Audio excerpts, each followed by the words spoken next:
Hay momentos en la vida que uno entierra tan hondo que cree que jamás volverán a salir a la luz. Pero el pasado tiene una forma cruel de reaparecer justo cuando uno menos lo espera. Y en mi caso, llegó vestido con sotana. Hola, mis amores. Les habla su abuela Esperanza, desde mis bien vividos 78 años, sentada en mi rinconcito de Puebla, México. Hoy Puebla es una ciudad inmensa, pero todavía esconde trocitos de mi historia entre sus calles. Voy a contarles algo que guardé en silencio por más de medio siglo. Una vivencia que torció mi camino para siempre. Muchos dicen que el día de la boda es el más feliz en la vida de una mujer. Y debía haber sido así. Ay, cómo deseaba que fuera así. Pero a veces la vida escribe su propio guión, y lo que debía ser un cuento de hadas puede convertirse en una pesadilla en un abrir y cerrar de ojos. Antes de seguir, si esta historia les toca el alma, les pido que le den like al vídeo y se suscriban al canal para que más personas puedan conocer relatos como este. Estoy emocionada por leer sus comentarios y conectar con ustedes. Nací en 1946 en un pueblo chiquito llamado San Miguel de Allende, justo en el corazón de Guanajuato. Era uno de esos lugares donde todos se conocían, donde los rumores corrían más rápido que una mula asustada, y donde la palabra de un cura valía más que un acta firmada por el gobernador. Mi padre, don Ernesto, tenía una tiendita modesta pero muy respetada. Mi madre, doña Concepción, era costurera y hacía los tamales más sabrosos del estado. Éramos una familia sencilla, sin lujos, pero llena de cariño. Crecí jugando descalza en los patios de tierra, trepándome a los árboles, y cantando rondas con las niñas del barrio. La vida era dura, pero tenía un encanto que hoy parece perdido. Las puertas se quedaban abiertas, y uno dormía tranquilo sin miedo a más que al coco con el que nos asustaban nuestras madres. Fue durante las fiestas patrias de 1967 que conocí a Jacinto. Yo tenía 21 y él 25. Trabajaba de mecánico en el único taller del pueblo. Siempre con las manos negras de grasa, pero con la sonrisa más bonita que yo haya visto. Lo recuerdo como si hubiera pasado ayer. Estaba bailando el jarabe tapatío con un primo cuando me pisé el vestido y casi me voy de bruces.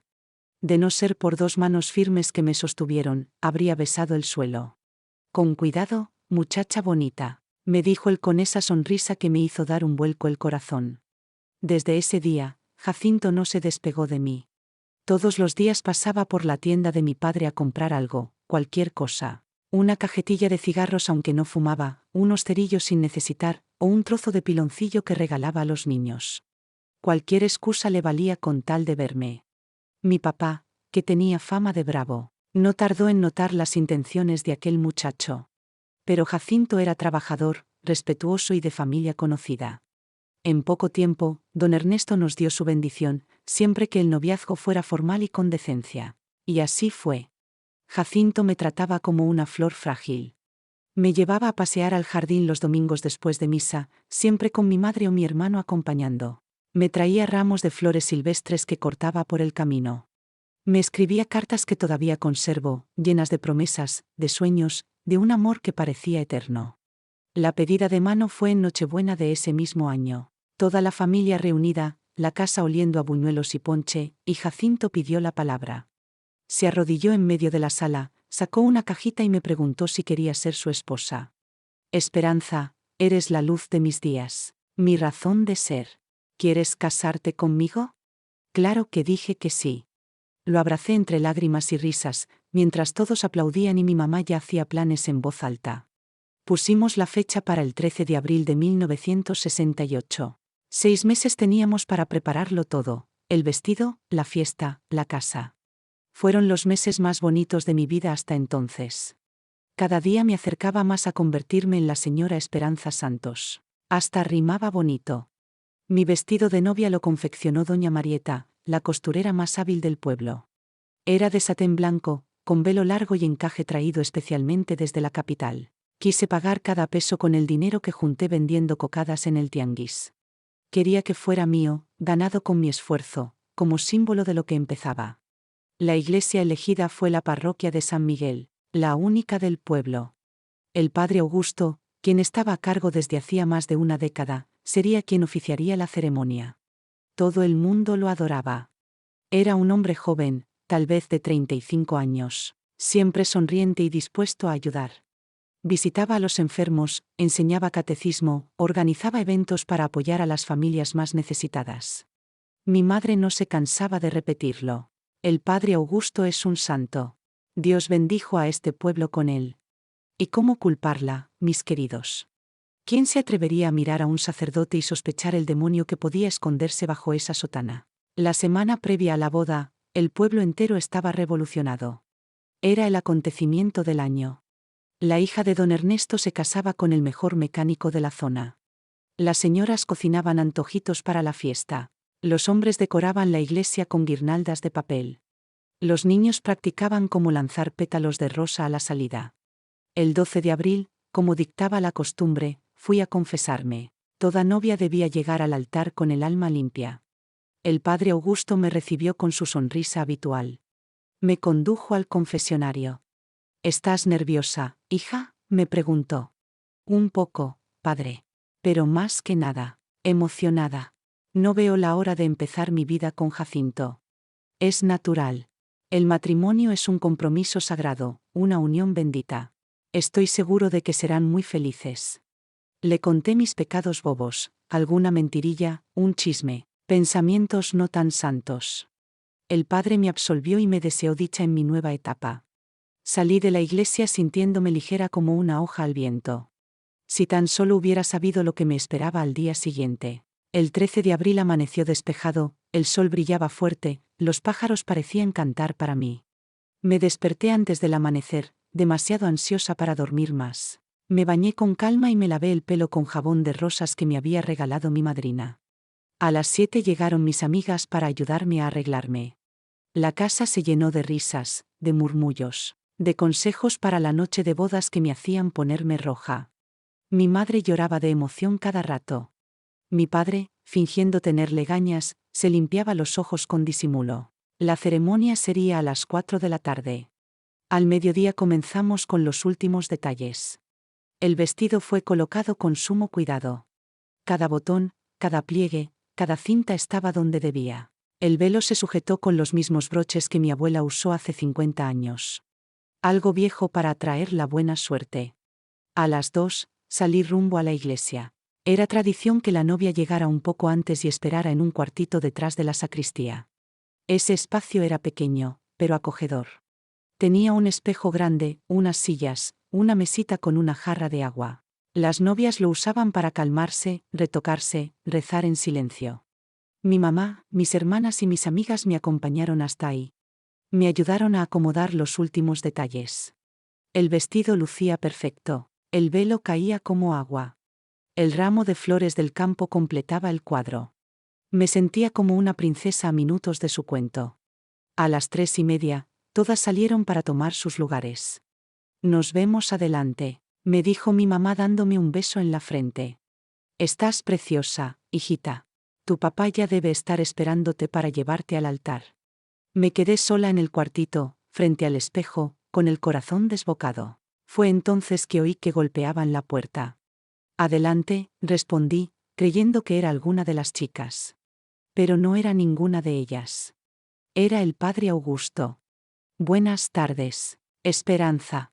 Quería saber si todo está bien, si necesitas algo antes de la misa.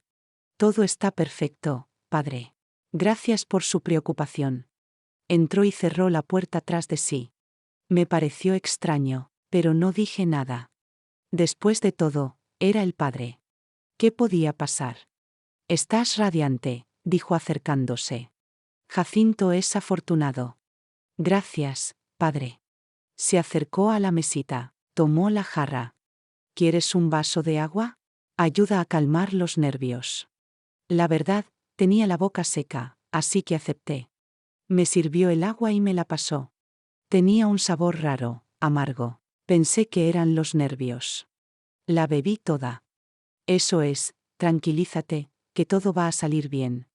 En cuestión de minutos, me sentí rara. Mareada, con la vista nublada.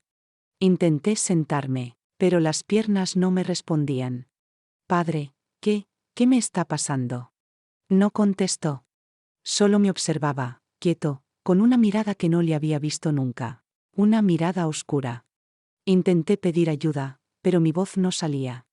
Mi cuerpo ya no me respondía. Me dejé caer al suelo, el vestido extendido como una mortaja. Lo último que vi fue su rostro acercándose, esa sonrisa de siempre torcida en algo aterrador. Luego, solo oscuridad. Cuando empecé a recobrar la conciencia, lo primero que sentí fue un dolor profundo y distinto a cualquier otro. Un dolor que no venía solo del cuerpo, sino de lo más hondo de mí. Un ardor insoportable, un desgarramiento que me hizo temblar de pies a cabeza. Intenté abrir los ojos, pero todo era un borrón. Quise moverme, pero cada gesto era una tortura. Sentí algo caliente y pegajoso entre las piernas. Era sangre. Mucha sangre. Los recuerdos llegaron en pedazos rotos. El padre. El vaso de agua. El mareo. Pero lo que vino después. No necesitaba ver más. El dolor me decía la verdad que mi mente no quería aceptar. Golpes. Rasguños. Moretones. El vestido de novia roto, mal puesto sobre mi cuerpo como si fuera una sábana vieja. La ropa interior desaparecida. Intenté gritar, pero solo salió un lamento apagado. Quise incorporarme, pero el cuerpo no me obedecía. Ahí me quedé, tirada en el piso helado de ese cuarto, sangrando, rota, deseando que todo fuera solo una pesadilla. Así me encontró mi madre. Ya eran más de las 4:30, la boda retrasada, todos preguntándose qué pasaba. Entró a buscarme y vio lo que nunca debió haber visto una madre. Su hija, que salió de casa vestida de blanco, radiante, ahora yacía en el suelo como un muñeco roto. Su grito sacudió hasta los cimientos de la iglesia. Un grito de horror, de impotencia, de madre destrozada. La gente empezó a llegar corriendo. Mi padre, mis hermanas, Jacinto. ¡Ay, Jacinto! Cuando me vio, su rostro cambió para siempre. Se arrodilló junto a mí, intentando cubrirme con su saco, temblando, con los ojos en llamas. ¿Quién te hizo esto?, gritaba. ¿Quién fue, Esperanza? Pero yo no podía decir nada. La lengua se me trababa, la mente hecha pedazos, el cuerpo aún bajo el efecto del sedante. Solo podía llorar, encogerme, desaparecer. Me llevaron al hospital a toda prisa. El doctor Jerónimo, el único del pueblo, confirmó lo que todos ya intuían. Ha sido violada y drogada, dijo en voz baja, creyendo que yo no lo escuchaba. La noticia corrió como pólvora. La hija de don Ernesto, atacada en la iglesia el día de su boda. ¿Quién había hecho semejante barbaridad? Jacinto se convirtió en un lobo herido. Salió a interrogar a todo el pueblo. Amenazó con matar al culpable. La boda, por supuesto, se canceló. ¿Cómo seguir con una celebración después de eso? Volví a la casa de mis padres en estado de ruina. Muda. Vacía. Me negaba a comer, a hablar, a existir. ¿Para qué vivir? Mi cuerpo había sido profanado, mi honra destruida, mi futuro reducido a cenizas. Y lo más cruel, no recordaba quién lo había hecho. Veía al padre ofreciéndome el vaso. Recordaba desmayarme. Después, solo sangre. Solo dolor. ¿Quién entró después? ¿Quién fue el monstruo? La policía local no hizo más que cumplir el trámite. El delegado, un hombre gordo y perezoso, preguntó lo justo y luego se lavó las manos. No hay testigos. Pudo ser cualquiera, dijo encogiéndose de hombros. Cualquiera, como si una mujer desmayada en una iglesia fuera algo común y corriente. El pueblo se dividió entre la compasión y el cuchicheo. Algunos susurraban que tal vez yo había provocado algo. Una mujer decente no se queda sola con un hombre en un cuarto cerrado, decían, como si yo hubiera pedido estar drogada y violada. Jacinto seguía a mi lado. Me juraba que aún quería casarse. Pero yo veía en sus ojos el dolor, la confusión, la impotencia. ¿Cómo podía tocarme sin recordar lo que otro me había hecho? ¿Cómo construir algo sobre ruinas? Fue mi abuela Josefa quien sembró la primera sospecha. Una tarde, mientras me peinaba en silencio, me preguntó con voz baja, ¿te acuerdas quién te dio el vaso de agua? El padre Augusto, respondí sin pensar. Y después de beberlo, ¿qué pasó? Me mareé, me desmayé. Guardó silencio, siguió peinando. Entonces susurró, tan bajito que apenas la oí. ¿Y si nadie más entró después? ¿Y si el que te hizo eso ya estaba adentro? Mi piel se heló. No, no podía ser.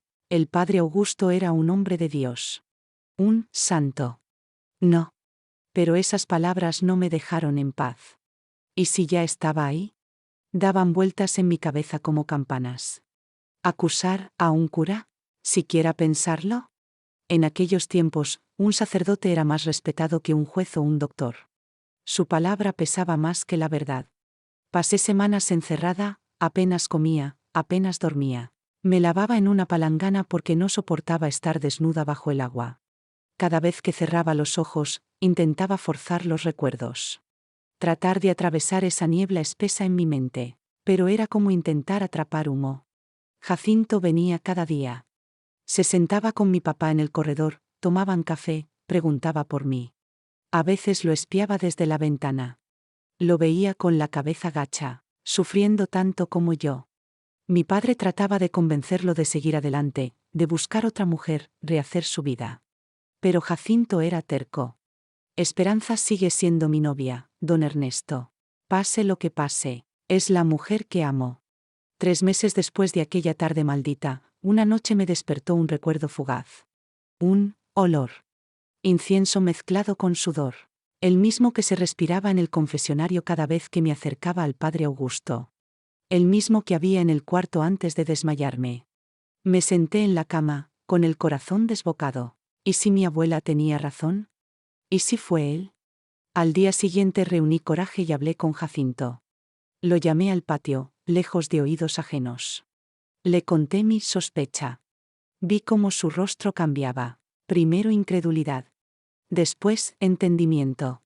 Y luego, una furia que me asustó. Ese malnacido, ese desgraciado con sotana, lo mató, Esperanza. Te juro que lo mató. No puedes hacer eso, Jacinto. No tenemos pruebas. Y si te encarcelan, ¿qué va a ser de mí sin ti? Él caminaba de un lado al otro, como una fiera encerrada. Nunca lo había visto tan descontrolado. ¿Entonces qué hacemos?, preguntó. ¿Lo dejamos suelto por ahí, dando misa, acercándose a otras jóvenes? Primero tenemos que estar seguros. Ahí comenzó nuestra propia investigación. Jacinto, aunque solo había llegado a la secundaria, era más listo de lo que muchos creían. Empezó a hacer preguntas, con cuidado, sin levantar sospechas. ¿Dónde estaba el padre esa tarde? ¿Quién lo vio? Las piezas empezaron a encajar lentamente. Doña Cefiña, que ayudaba con la limpieza en la iglesia, recordó haber visto al padre saliendo de la sacristía con prisa, justo antes de que se retrasara la ceremonia. El monaguillo, un niño de 12 años, confesó que ese día el padre le había dicho que no hacía falta que se quedara a ayudar. Pero la pieza clave llegó de donde menos lo imaginábamos. Maricela, una muchacha que se había mudado a la capital, regresó de visita y se enteró de lo que me había pasado. Vino a buscarme y pidió hablar en privado. Esperanza, me dijo mirando al suelo, tengo algo que contarte. El corazón se me detuvo. El año pasado, antes de irme, el padre, él, intentó algo conmigo. ¿Cómo que intentó?, pregunté con un nudo en la garganta. Fui a confesarme. Me preguntó cosas raras sobre mi vida, si tenía novio, si ya había, ya sabes. Me pareció extraño, pero seguí. De pronto, salió del confesionario, se me acercó, me acarició el cabello, dijo que era muy bonita para estar sola. Las lágrimas empezaron a correr por su cara. Me asusté. Quise salir. Pero me agarró del brazo, intentó besarme. Me puso las manos encima. Logré empujarlo y huir. Pero el miedo, la vergüenza, no supe a quién acudir, quién me iba a creer. En ese momento, supe la verdad. No era la primera vez. Y si no era la primera, seguramente no sería la última. Le conté todo a Jacinto. Y su furia se convirtió en decisión. Déjamelo a mí, dijo con los ojos encendidos. Voy a encargarme de esto. Te lo suplico, no hagas una locura. No haré locuras, pero ese desgraciado no se va a ir limpio. Te lo prometo. 2 semanas después, Jacinto llegó a casa con una expresión tensa. Pidió hablar con mi padre en privado. Luego me llamaron a la cocina. Los 3 nos sentamos. Puertas cerradas. Ventanas bajadas. Descubrí algunas cosas sobre el padre, empezó Jacinto. Cosas que a la diócesis no le gustaría saber. Mi padre frunció el ceño. ¿Qué clase de cosas? Desvía dinero. Parte del diezmo lo manda a su familia en la capital. Tengo pruebas. Su madre tiene una casa que no cuadra con su sueldo. Sus hermanos viven bien sin trabajar. ¿Y cómo sabes todo eso?, pregunté yo. Investigué. Conozco gente. Lo importante es que ahora tenemos cómo presionarlo. El plan era arriesgado, pero era lo único que teníamos. Confrontarlo. Hacerlo confesar. Y amenazarlo con revelar el desvío de dinero si no se iba del pueblo. Mi padre dudaba. Es peligroso. Si niega todo, si reacciona mal, puede salir peor. Pero Jacinto estaba firme. Con todo respeto, don Ernesto, mire a su hija. Mire lo que ese hombre le hizo. ¿Quiere que siga por ahí, como si nada? Al final, mi padre aceptó. Incluso llevó el revólver viejo que guardaba en el baúl. Yo me quedé rezando con mi madre y hermanas, temiendo lo peor. Volvieron casi 2 horas después. Jacinto con el rostro tenso. Mi padre, blanco como el papel. Pidieron tequila. Mi madre lo sirvió temblando. ¿Y? Pregunté al fin. Jacinto bebió de un trago. Confesó. No al principio, claro. Negó. Se indignó. Amenazó con ir a la policía. Pero cuando le mostré los papeles, cuando le dije que los enviaría al obispo, cambiaron las cosas. Mi padre continuó. Admitió haber puesto algo en el agua. Dijo que fue el demonio. Que no pudo resistir. El demonio. Qué fácil es culpar al demonio por lo que uno elige hacer. Jacinto concluyó. Le di una semana para que pida su traslado. Que invente lo que quiera. Pero se va. Si no se va, mando todo a la diócesis y a la prensa. Una semana después, el padre Augusto anunció en misa que había sido asignado a otra parroquia en Michoacán. Dijo que era la voluntad de Dios, que su misión era llevar la palabra a lugares más necesitados. Algunas señoras del pueblo lloraron. Lamentaban perder a un cura tan dedicado. Si supieran. Pero su partida no borró lo que había hecho. Las heridas seguían ahí, abiertas, supurando dolor. Yo ya no podía entrar a una iglesia sin que me temblara el cuerpo. No podía ver una sotana sin sentir náuseas. No soportaba siquiera la idea de que alguien me tocara. Ni siquiera Jacinto, con toda su paciencia. El pueblo, mientras tanto, murmuraba. Inventaban historias. Algunos decían que yo tenía un amante que me había atacado por celos. Otros que me hicieron trabajo de brujería. Y siempre estaban los que insinuaban que algo habré hecho yo. Pasaron 6 meses. Un día, Jacinto llegó con una propuesta. Esperanza, vámonos de aquí. Empecemos de nuevo en otro lugar, donde nadie nos mire con lástima ni nos señale por la espalda. Pero, ¿y nuestra familia? ¿Y nuestra vida aquí? Tengo un primo en Puebla. Tiene un taller. Me puede dar trabajo. Es una ciudad grande. Nadie nos conoce. Podemos empezar de cero. La idea de dejar San Miguel me asustaba. Era el lugar donde había nacido, crecido, amado. Pero también era una jaula de cuchicheos y recuerdos dolorosos. Mis padres dudaron. Pero al ver mi estado, lo entendieron. Mi madre me abrazó fuerte. Vete, hijita. Aquí nunca vas a sanar. Allá puedes encontrar paz. En enero de 1969, Jacinto y yo nos fuimos. Llevábamos pocas cosas, algo de ropa, muebles básicos y una maleta llena de esperanza. Nos casamos por lo civil apenas llegamos. Sin fiesta, sin invitados. Solo nosotros dos y 2 testigos prestados por el juez. No fue la boda que soñé. Esa quedó sepultada aquel 13 de abril, pero fue una unión real. Con el hombre que me eligió, aun cuando estaba rota. Adaptarnos no fue sencillo. Puebla era grande, ruidosa, impersonal. Pero eso tenía su ventaja. Nadie sabía quiénes éramos. Podíamos reinventarnos. Jacinto entró al taller del primo. Yo conseguí trabajo en una tienda de telas. Alquilamos una casa pequeña pero digna.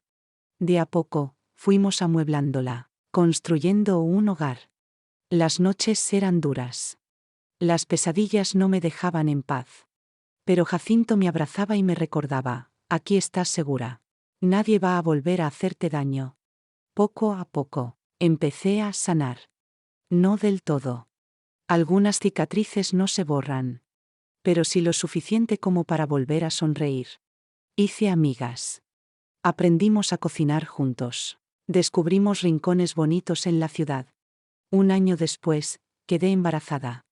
Cuando el doctor lo confirmó, lloré. Pero no de alegría, sino de miedo. ¿Sería capaz de cuidar a una criatura, si a duras penas podía cuidarme a mí? Jacinto me sostuvo la mano. Vas a ser una madre increíble. Nuestro hijo va a crecer con amor, protegido, feliz. Y tenía razón. Cuando cargué a mi bebé en brazos por primera vez, sentí que la vida me daba una nueva oportunidad. El pasado no desapareció.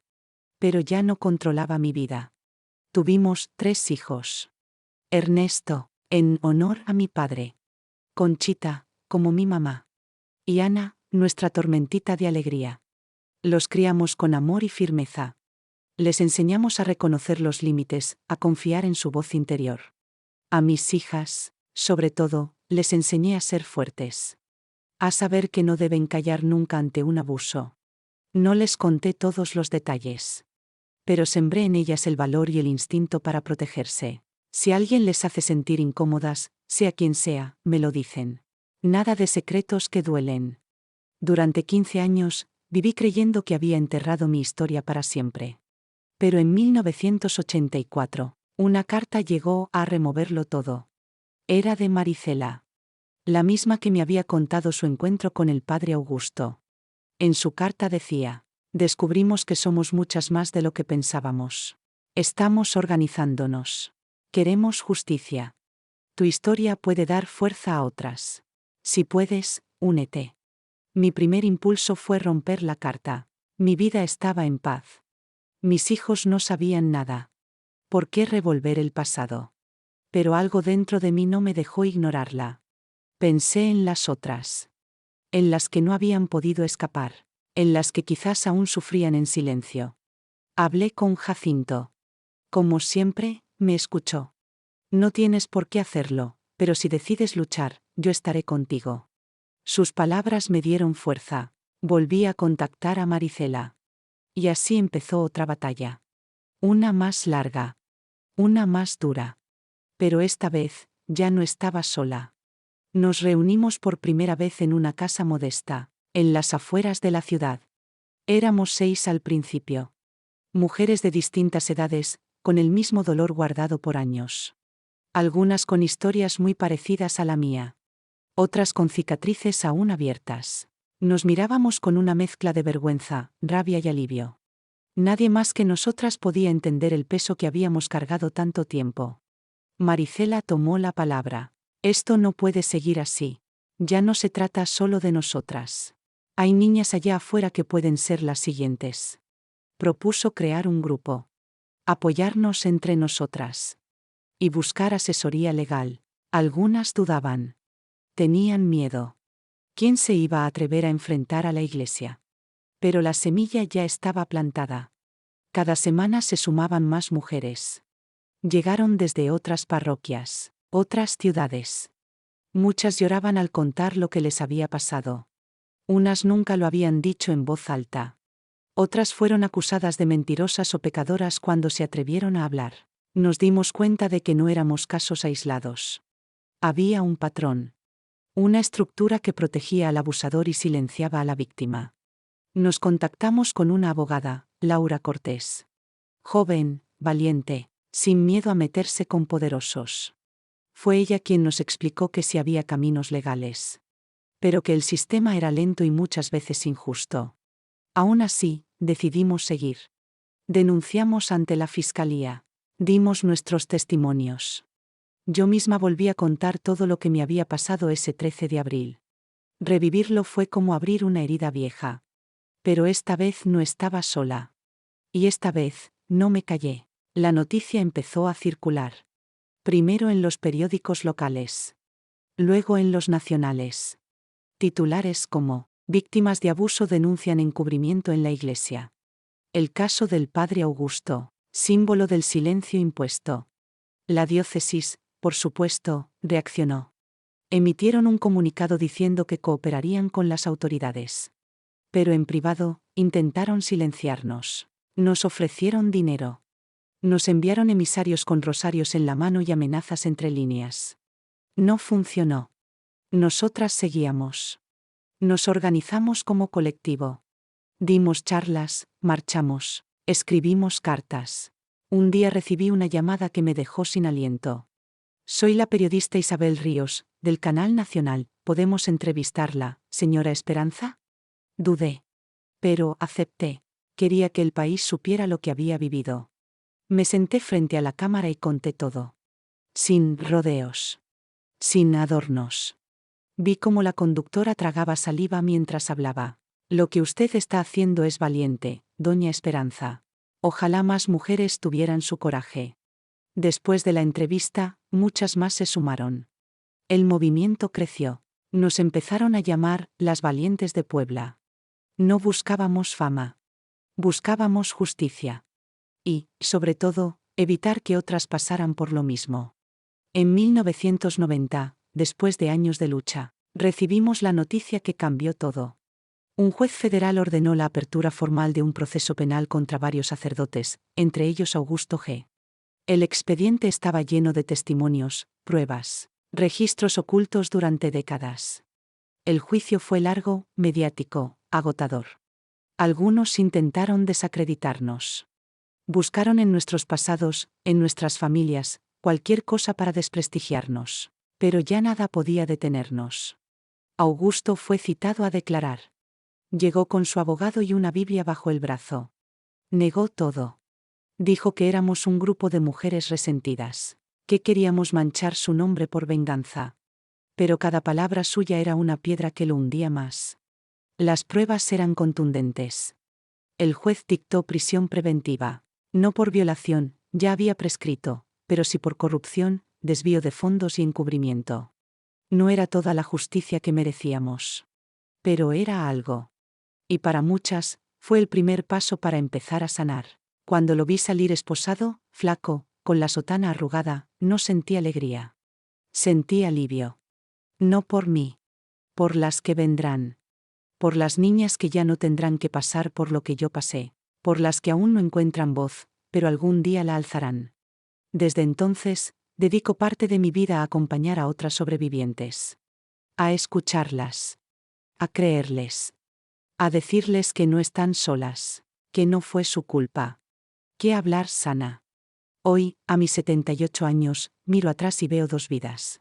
La de la niña que creció entre árboles de guayaba y sonrisas inocentes.